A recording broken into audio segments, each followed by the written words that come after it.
दोस्तों कभी कभी इंसान के दिमाग में इस प्रकार से शैतान हावी हो जाता है कि उसे अच्छे और बुरे का होश ही नहीं रहता।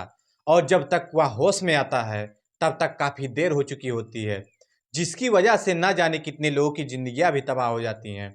आज की भी कहानी में कुछ सेम ऐसे ही होता है, जिसकी वजह से ना सिर्फ एक व्यक्ति हमेशा के लिए इस दुनिया को छोड़कर चला जाता है, बल्कि उसके बाद कई लोग सलाखों के पीछे भी पहुंच जाते हैं। वाकई में दोस्तों आज की जो कहानी है यह आपको सोचने और समझने पर मजबूर कर देने वाली है। तो दोस्तों गुड मॉर्निंग, नमस्कार, सत श्री अकाल। एक बार फिर से आप तमाम लोगों का स्वागत है स्टोरी बाई क्राइम 100 की इस एपिसोड में। उम्मीद है कि पूरी फैमिली अच्छी होगी, अपना और अपनों का ख्याल रख रही होगी। दोस्तों कहानी में आगे बढ़ने से पहले आप लोगों से एक बार फिर वही रिक्वेस्ट है कि अगर आप चैनल पर नए हैं तो चैनल को सब्सक्राइब करें, शेयर करें और ज़्यादा से ज़्यादा लाइक करें। और जिन भी लोगों को नाम बुलवाना है वह कमेंट बॉक्स में अपना नाम और अपना एड्रेस जरूर सेंड करें। आज की सच्ची घटना मैं आपको सुनने वाला हूँ। यह घटना मध्य प्रदेश का एक शहर लगता है, एक जिला पड़ता है बालाघाट, और इसी बालाघाट का एक थाना पड़ता है बारासिवनी। बात कर रहा हूँ मैं 8 जून की रात के करीब 9 बजे के आसपास। दरअसल इसी बारासिवनी से एक व्यक्ति फोन करता है और पुलिस वालों से कहता है कि साहब मेरा नाम सोनू है और मैं पनिया टोला से बोल रहा हूँ। दरअसल गांव के बगल रेलवे ट्रैक पे एक व्यक्ति का डेड बॉडी पड़ा है। सोनू जैसे इस तरह की बातें कहता है, पुलिस फौरन अपने टीम के साथ घटना स्थल पर पहुंचती है तो देखती है कि वाकई में वहां पर एक व्यक्ति का डेड बॉडी पड़ा है, जो कई हिस्सों में बट चुका था, जिसे पहचानना भी लगभग नामुमकिन था। इसलिए पुलिस अब घटना स्थल की मुआयना करती है तो वहां पर पुलिस को एक टूटा हुआ मोबाइल के साथ साथ एक बाइक भी बरामद होती है। हालांकि फिर भी पुलिस वहां पर मौजूद लोगों से उस डेड बॉडी के बारे में पूछताछ तो करती है, पर कोई भी व्यक्ति उस डेड बॉडी का शिनाख्त नहीं कर पाता है। इसलिए पुलिस सबसे पहले डेड बॉडी को अपने कब्जे में लेकर पोस्टमार्टम के लिए भेज देती है और फिर उस व्यक्ति के बारे में पता लगाने के लिए जो वहां पर पुलिस को बाइक बरामद हुई थी उसके नंबर से डिटेल निकलवाया जाता है। तो मालूम चलता है कि वह बाइक डॉक्टर विपुल के नाम पर रजिस्टर्ड है। डॉक्टर विपुल जो सुजरा गांव का रहने वाला है। डॉक्टर विपुल की पत्नी का नाम नेहा। पुलिस इस बात की जानकारी डॉक्टर विपुल की पत्नी नेहा को देती है। इधर नेहा को जब मालूम चलता है, नेहा तुरंत ही अपने देवर के साथ थाने पहुंचती है। पुलिस जब उस डेड बॉडी को नेहा को दिखाती है, नेहा डेड बॉडी को देखकर शिनाख्त कर लेती है और पुलिस वालों से रोते हुए कहती है कि साहब यह कोई और नहीं बल्कि मेरे ही पति डॉक्टर विपुल है। आखिरकार डॉक्टर विपुल की शिनाख्त हो जाती है। पुलिस नेहा से कहती है कि तुम्हारे पति ने खुद ही आत्महत्या कर लिया है, लेकिन नेहा इस बात को मानने के लिए तैयार ही नहीं होती है। नेहा पुलिस वालों को जवाब देते हुए कहती है कि नहीं साहब, यह कभी नहीं हो सकता, क्योंकि मेरे पति को ना तो कोई परेशानी थी और ना ही वह कम पैसा कमाते थे। हालांकि नेहा जब इस तरह की बातें पुलिस वालों से कहती है, पुलिस को भी नेहा के बातों में काफी दम नजर आता है। पुलिस भी सोचने लगती है कि डॉक्टर विपुल जब इतना पैसा कमा रहा था, जब उसे कोई परेशानी नहीं थी, तो आखिरकार वह इस तरह का कदम क्यों उठाएगा। इसलिए पुलिस डॉक्टर विपुल के बारे में उसकी पत्नी से पूछताछ करती है। तो नेहा पुलिस को जवाब देते हुए कहती है कि साहब मेरे पति इसी बालाघाट के एक हॉस्पिटल में नौकरी करते थे, ठीक ठाक पैसे भी कमाते थे, हर रोज सुबह 9 बजे अपनी बाइक से ड्यूटी जाते थे और रात के 8 बजे तक घर पर वापस आ जाते थे।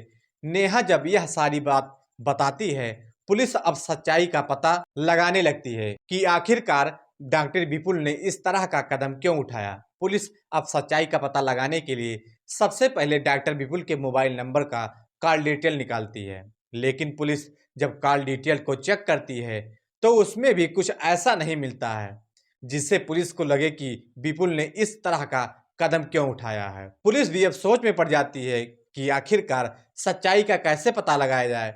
इसलिए पुलिस अब सच्चाई की पता लगाने के लिए उस हॉस्पिटल में पहुंच जाती है जहां पर डॉक्टर विपुल नौकरी कर रहा था।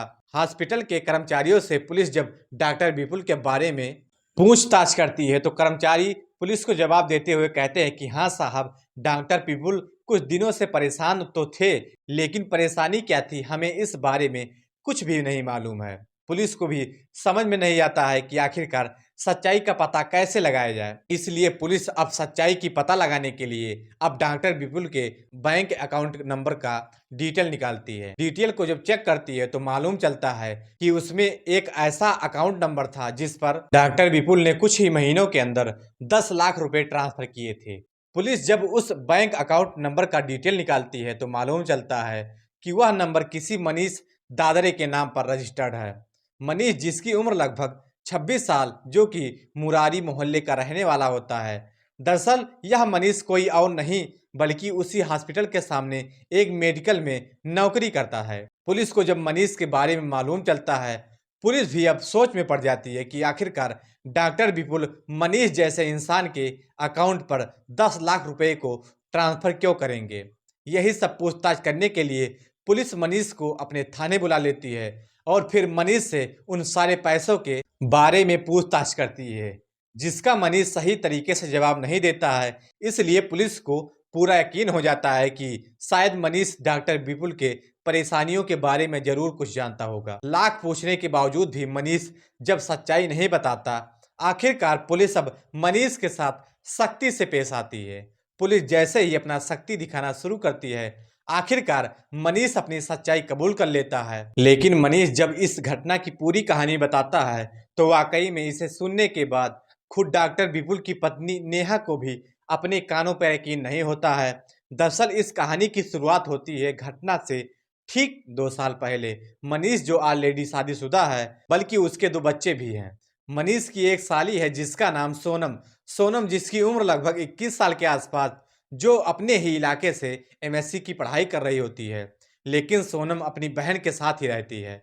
पर सोनम जब अपनी बहन के साथ में रहने लगती है, इस वजह से उसके जीजा के साथ में प्रेम प्रसंग शुरू हो जाता है। लेकिन मनीष और उसकी साली सोनम के बीच में जब प्रेम प्रसंग शुरू हो जाता है तो इस बात की जानकारी मनीष की पत्नी को कभी मालूम ही नहीं चलता। एक दिन सोनम अपने जीजा से कहती है कि जिस मेडिकल स्टोर में तुम नौकरी करते हो, उसके सामने वाले हॉस्पिटल में मुझे भी नर्स की नौकरी दिलवा दो। नर्स की नौकरी करने की जब बात कहती है, आखिरकार मनीष अपनी साली को उसी हॉस्पिटल में नर्स की नौकरी दिलवा देता है जिस हॉस्पिटल में डॉक्टर विपुल नौकरी करता था।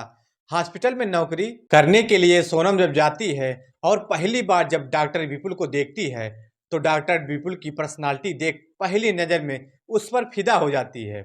उसके बाद से अब सोनम डॉक्टर विपुल के ऊपर भी डोरी डालना शुरू कर देती है। हालांकि सोनम अपनी तमाम कोशिश भी कर लेती है, लेकिन इसके बावजूद भी डॉक्टर विपुल उसके प्रेम जाल में नहीं फंसता है। सोनम यह भी जानती थी कि डॉक्टर विपुल ऑलरेडी शादीशुदा हैं।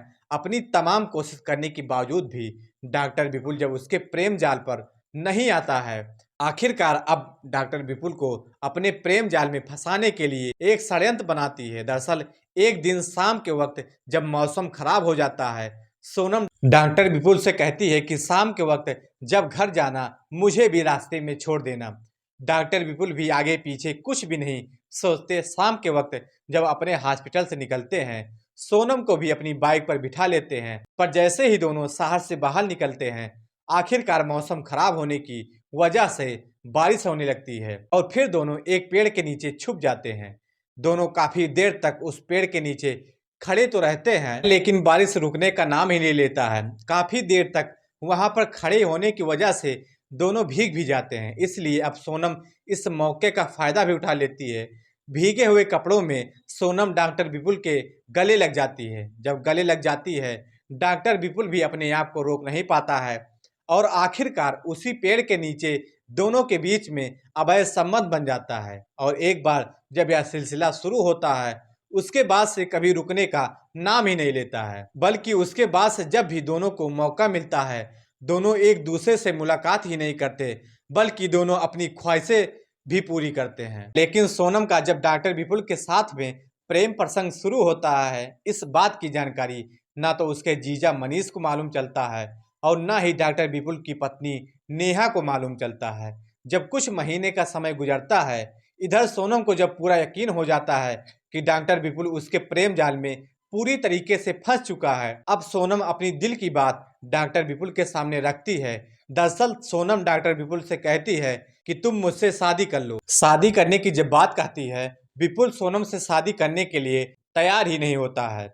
सोनम जब अपनी तमाम कोशिश कर लेती है, जब डॉक्टर विपुल उससे शादी करने के लिए तैयार नहीं होता है, तब जाकर सोनम डॉक्टर विपुल के बारे में अपने जीजा मनीष को बताती है।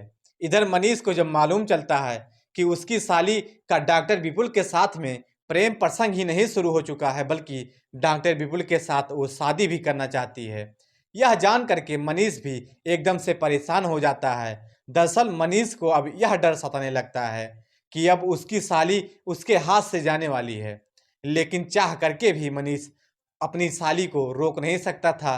तभी मनीष के दिमाग में एक आइडिया क्रिएट होता है। दरअसल मनीष अपनी साली सोनम को समझाते हुए कहता है कि अगर वाकई में तुम डॉक्टर विपुल से शादी करना चाहती हो, तो तुम जब अगली बार उससे मुलाकात करना, तो उस पल का कुछ फोटो और वीडियो अपने मोबाइल में कैप्चर कर लेना। जब वीडियो अपने मोबाइल में कैप्चर कर लोगी, उसी वीडियो को दिखा करके डॉक्टर विपुल से तुम शादी करने का दबाव डालना। डॉक्टर विपुल भी अपनी इज्जत बचाने के लिए तुमसे शादी करने के लिए तैयार हो जाएगा। इस तरह की जब सुझाव देता है, सोनम भी अपने जीजा की बातों में आ जाती है। अगली बार सोनम जब डॉक्टर विपुल से मुलाकात करती है, तो उस पल का वाकई में कुछ फोटो और वीडियो अपने मोबाइल में कैप्चर ही नहीं करती, बल्कि वह वीडियो ला करके अपने जीजा मनीष को दिखाती है। मनीष जब उस वीडियो को देखता है, देखने के बाद मनीष के दिमाग में एक और आइडिया क्रिएट हो जाता है, लेकिन इस आइडिया के बारे में मनीष अपनी साली को कुछ भी नहीं बताता है। इधर सोनम उस वीडियो को लाकर डॉक्टर विपुल को दिखाती है और उसे दबाव देते हुए कहती है कि अब तुम मुझसे शादी कर लो। तो इधर सोनम का जीजा मनीष उस वीडियो को डॉक्टर विपुल को दिखाते हुए कहता है कि जितना मैं तुमसे पैसा मांग रहा हूं, अगर तुमने मुझे पैसा नहीं दिया तो यह वीडियो सोशल मीडिया पर अपलोड कर दूंगा। दरअसल उसी वीडियो की वजह से अब सोनम के साथ साथ उसका जीजा डॉक्टर विपुल के साथ ब्लैकमेल करना शुरू कर देता है। इधर डॉक्टर विपुल जब उस वीडियो को देखता है, उसे देखने के बाद एकदम से उसके पैरों तले जमीन खिसक जाती है। डॉक्टर विपुल को अब समझ में नहीं आता कि आखिरकार वह करे तो क्या करे। मनीष जब डॉक्टर विपुल से पैसे मांगता है, डॉक्टर विपुल मनीष को पैसे देने के लिए तैयार हो जाता है, लेकिन मनीष के सामने एक शर्त रखते हुए कहता है कि मैं तुम्हें पैसा तो दे दूंगा, लेकिन बदले में तुम्हें अपनी साली को समझाना होगा कि वह मुझसे शादी करने की जिद छोड़ दे। मनीष डॉक्टर विपुल से वादा करता है, लेकिन उसके बाद से डॉक्टर विपुल मनीष के बैंक अकाउंट पर 10 लाख रुपए कई किस्तों में ट्रांसफर भी कर देता है। इधर मनीष को जब 10 लाख रुपए मिल जाता है, उन पैसों के बारे में अपनी साली से भी कुछ नहीं बताता है और न ही अपनी साली को मना करता है कि तुम डॉक्टर विपुल से शादी करने का जिद छोड़ दो। दरअसल 10 लाख रुपए मिलने के बावजूद भी मनीष का लालच खत्म नहीं होता है, बल्कि एक दिन मनीष डॉक्टर विपुल से कहता है कि बस तुम एक आखिरी बार मुझे 5 लाख दे दो, इसके बाद मैं तुमसे दोबारा पैसा कभी नहीं मांगूंगा। 5 लाख की जब डिमांड करता है, इधर सोनम भी डॉक्टर विपुल के ऊपर दबाव देते हुए कहती है कि अब अगर तुमने मुझसे शादी नहीं किया तो मैं यह फोटो वीडियो तुम्हारी पत्नी को ले जाकर के दिखा दूंगी। दोनों मिलकर के जब डॉक्टर विपुल के ऊपर दबाव डालना शुरू करते हैं, अब डॉक्टर विपुल के सामने कोई रास्ता नजर ही नहीं आता है।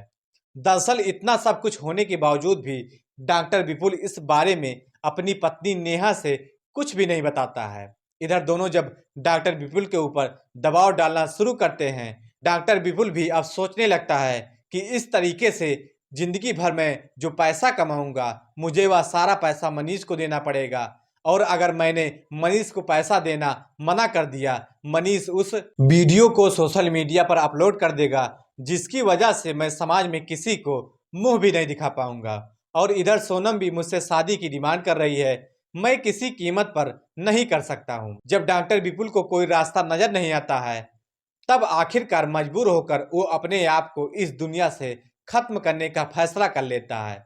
8 जून को सुबह सुबह डॉक्टर विपुल हॉस्पिटल में तो जाता है, लेकिन डॉक्टर विपुल को अपने काम में मन ही नहीं लगता है। दिन भर जैसे तैसे अपना समय गुजारता है। शाम के वक्त जब छुट्टी होती है, करीब 8 बजे के आसपास, जब अपनी बाइक लेकर घर के लिए निकलता है, तो डॉक्टर विपुल अपने घर पर ना जाकर के बनिया टोला के बगल में एक रेलवे ट्रैक पर पहुंच जाता है।